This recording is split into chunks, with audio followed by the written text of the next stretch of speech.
buenos días. Gracias a Dios por estar acá con tantas personas que estimo mucho y que tenía algún tiempo que no veía. En la mañana de hoy, bueno, pues nosotros nos disponemos a manejar un tema que ha generado mucha controversia a nivel de lo que es el mundo entero, sobre todo porque ya vimos cómo trataron mis compañeros anteriormente los distintos casos que le ocurren cuando manejan la parte ósea. Pero ¿y si esto resultara que eso no terminara con una consolidación? ¿Y si por su manejo no terminó, como vi algunos de los casos que mencionaban algunos de mis compañeros, con una no unión? ¿A qué abrazamos? A un paradigma que afecta a todo lo que es el miembro superior. Desde su principio hemos manejado el miembro superior sabiendo y teniendo claro que no es la extremidad que maneja la fuerza axial acostumbrada por el miembro inferior, que recae sobre él, sobre todo lo que es la dinámica de la movilidad y todo lo que tiene que ver con lo que es el proceso de la viabilidad fina de la mano. En cambio, tenemos una gran población que cada día se involucra más con actividades que involucran alta energía, como deportes, accidentes de tránsito, y que esto le atañe una serie de afecciones que afectan su rendimiento.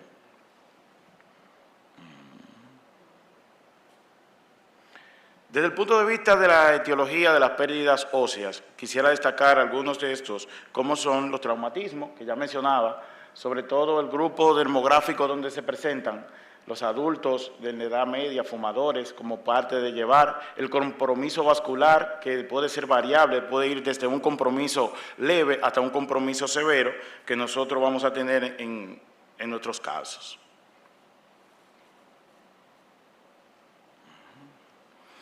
¿Qué debemos nosotros siempre procurar? El estatus vascular. Es importante que determinemos lo que es el flujo sanguíneo. ¿Y cómo lo vamos a hacer?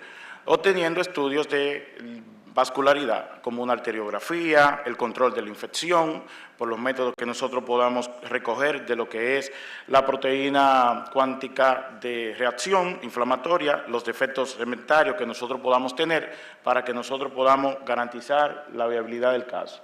Hay una clasificación que ya todos conocemos de distintas partes, los defectos tipo 1, tipo 2, no me voy a detener mucho, eso está en la parte de la literatura, pero sí, eso genera un dilema que hasta aquí nos trae a nosotros todavía con una serie de preguntas. Si sabemos que la no unión, la falta de consolidación de manera espontánea pueden desencadenar que estos defectos se manejen hasta acá, ¿qué es importante este número? Este número que tenemos acá, es un número que de ahora en adelante debemos llevar bien claro en la mochila del conocimiento. Una lesión que tenga mayor de 3.5 centímetros como defecto óseo va a ser la clave para determinar, elegir la técnica que nosotros vamos a hacer para manejar nuestro defecto. Y sobre todo que hay que tomar en cuenta un principio al que nosotros no queremos ponerle el cascabel al gato, es decir, no le queremos ver la cara.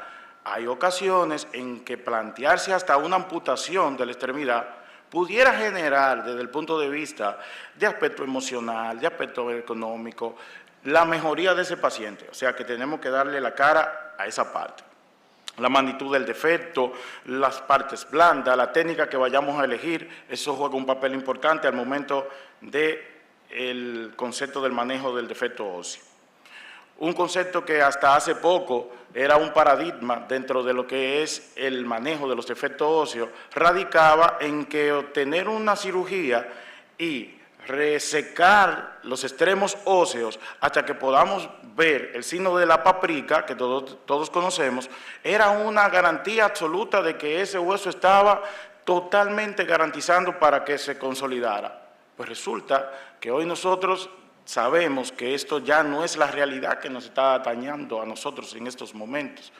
Si bien es cierto que eso puede garantizar que la circulación de la parte ósea esté así garantizada, eso no es del todo cierto cuando hablamos del aspecto que tiene que ver con el fenómeno de la infección. Yo puedo tener un hueso que esté sangrando, eso no garantiza que ese hueso esté libre de un proceso infeccioso. Por eso sabemos que hasta el 69% de los casos que nosotros manejamos por esta técnica que nosotros vamos a ver muy pronto, terminan padeciendo de un proceso infeccioso. Eso nos lleva a nosotros a establecer un algoritmo obligatorio, muestreo protocolizado, la conducta a seguir en caso de cultivos, que tenemos que hacer cultivos seriados, sobre todo en los márgenes del hueso. Si hay que reintervenir el paciente para poder garantizar que ese hueso esté libre de un proceso infeccioso, hay que meterlo tantas veces sea necesario antes de nosotros embarcarnos en un procedimiento como el de la membrana inducida, que es el que nosotros vamos a ver.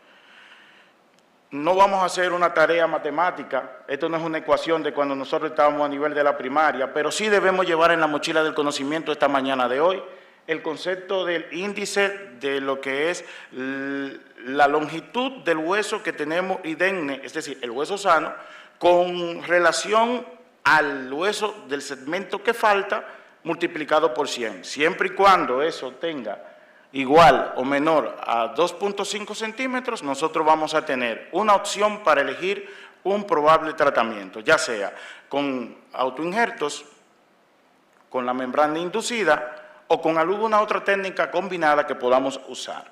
Eso es muy importante. Hasta que alguien apareció en la hermana República de Francia, el doctor Alain Charles Masquelet, que todos conocemos, planteaba algo hace 3 décadas, hace poco, ¿verdad? Eso fue antes de ayer, un fundamento básico en lo que tiene que ver este concepto, la membrana de Masquelet. 3 décadas, un aprovechamiento que es muy fácil de replicar, sobre todo que practica su concepto en generar una especie de cuerpo extraño dentro de mi cuerpo que crea unas condiciones óptimas para que se den unos fenómenos a dicho nivel. Este mecanismo central es lo que permite que esto se dé.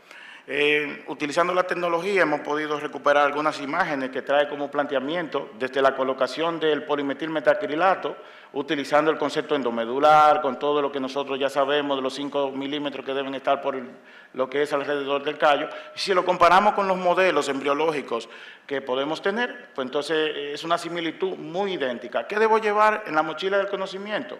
Restaurar el objetivo principal, lo que es el proceso biológico más parecido a nosotros los seres humanos. Este tiene un estadiaje, es una técnica fácil de reproducir, pero desde el día 0 en que decidimos colocar este dispositivo del metilmetacrilato, van a vivir una serie de procesos acompañados por una proliferación celular, en donde quiero destacar, para que no nos agotemos más y veamos el concepto claro, que entre la 7ª y 8ª semana es donde se genera el acme del crecimiento de las células que son osteoprogenitoras, garantizando un nivel idéntico entre la parte vascular, la parte formativa de las células osteoprogenitoras, y es el momento en donde nosotros deberíamos prepararnos para realizar nuestro segundo paso de esta técnica, que es la colocación del injerto óseo. Pero, ¿qué pasaría si por alguna razón nosotros hemos visto, ya escuché a algunos de mis compañeros plantearse que estaban en hospitales que cuando el técnico le llevó un dispositivo, ellos tuvieron que generar ahí una especie de que aquí estamos y tiramos para adelante? Entonces, cuando tu paciente, que también está en esas mismas condiciones, dice no puedo llegar hasta donde está este centro de salud, entonces tú dices, llegó 14 semanas después. No, tranquilo, no pasa nada. Aquí se plantea que solo el aspecto vascular es lo que deberíamos tomar en cuenta en ese momento porque disminuye, pero no así la parte de las células osteoprogenitoras en la que nosotros podemos completar nuestro procedimiento quirúrgico desde el primer momento que lo pensamos. 3 capas que se forman por este mecanismo, histológicamente una capa más íntima que va a estar en contacto directo con lo que es el cemento óseo. Aquí va a ser una capa sinovial, una capa que sirve de armazón o estructura, como si estuviésemos construyendo nuestro edificio en donde estamos aquí albergados. Aquí va a haber lo que es la proliferación y las células de colágeno, el tejido de colágeno, y la capa más externa, que tiene su relevancia porque es a través de esta en donde la parte vascular, las estructuras de vasos neoformados que se están llegando aquí, pues se encuentran. Esto es como estar ante la presencia de un reactor biológico, creando células osteoprogenitoras que permiten el crecimiento de las proteínas morfogenéticas del hueso, lo que son del crecimiento endotelial para que garantice la viabilidad al momento de la irrigación. Un concepto que debemos tener bien claro ante esta técnica.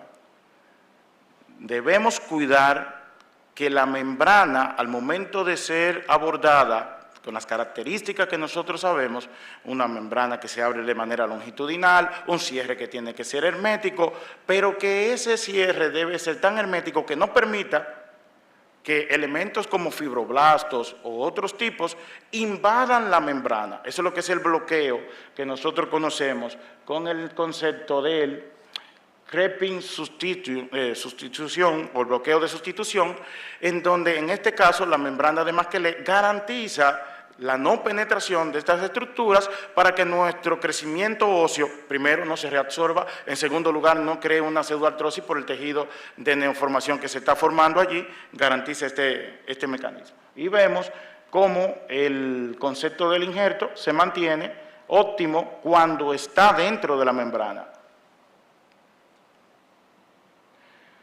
Los abordajes quirúrgicos en las primeras etapas que ya vimos, es importante para que llevemos en la mochila del conocimiento que cuando utilizamos el concepto de la sierra, utilicemos soluciones salinas frías. Con eso evitamos que nosotros no tengamos una termonecrosis de manera cortical. Importante que nosotros podamos tener la prolongación de los conceptos para la colocación del injerto, lo que tiene que ver con los 5 milímetros que tenemos alrededor de lo que es los extremos óseos. Nosotros debemos garantizar los antibióticos que podamos usar, sobre todo los aminoglucósidos, la teobromina, la vancomicina, en la concentración de que nosotros conocemos, y saber que en 2 semanas estas etapas de la parte de los antibióticos pues van a tener una placa, una lámina que va a afectar el desenvolvimiento del proceso de los antibióticos a dicho nivel. Algo importante que marca un dogma al momento de abordar este tema es el famoso 50-50, el concepto de que antes teníamos que el 30% del injerto que íbamos a colocar acá era suficiente, pero cuando tú tienes 7 centímetros de defecto y tú tienes que rellenarlo, no te va a dar la docretilíaca si tú decides tomarla. Entonces nosotros vamos a completar con aloinjerto y la parte que tiene que ver con los aloinjertos o cualquier otro tipo de mecanismo, para que generemos lo que es el 50-50 del famoso cóctel que tenemos. Aquí vemos el balance que tenemos que tener para poder colocar el injerto de manera adecuada con el concepto de lo que es el cóctel de los injertos. Análisis de la técnica para completar. Hay otras técnicas que también tenemos que conocer. El Ísaro era una de las famosas técnicas que utilizábamos para lo que es el alargamiento. Es una técnica difícil, poco reproducible y que toma mucho tiempo. Si la comparamos con la técnica de Maquelette, pues sale mucho mejor. El peroné vascularizado. Si estamos en el hospital de Bellavista, donde estaban los chicos el otro día, creo que aquí no hay microcirugía. Entonces tú tienes que plantearte la idea de que el peroné vascularizado, sí, claro, tiene sus indicaciones, pero no es una técnica tan fácil ni tan reproducible a la que nosotros pudiéramos abrazar en una primera etapa. El potencial biológico, alguien lo mencionaba, sobre todo con el injerto que se está obteniendo a través de un 40 o 60% de los CC. Ya voy, que no me lo toquen de nuevo, solamente quiero llevar esto acá, y con el perdón de ustedes, de que esta técnica te permite tener 3.2 a 1 cuando utilizamos el rimado del canal endomedular, generando estos conceptos que garantizan una mejor osteointegración y consolidación de los efectos óseos. Algunos casos clínicos que tenemos, 2 centímetros de una lesión en el primer dedo, con lo relevante que es el crecimiento que se obtiene después de la aplicación, y otra de las lesiones que tuvimos que se corrigieron con esta manera, que nosotros pudimos ver en nuestros casos.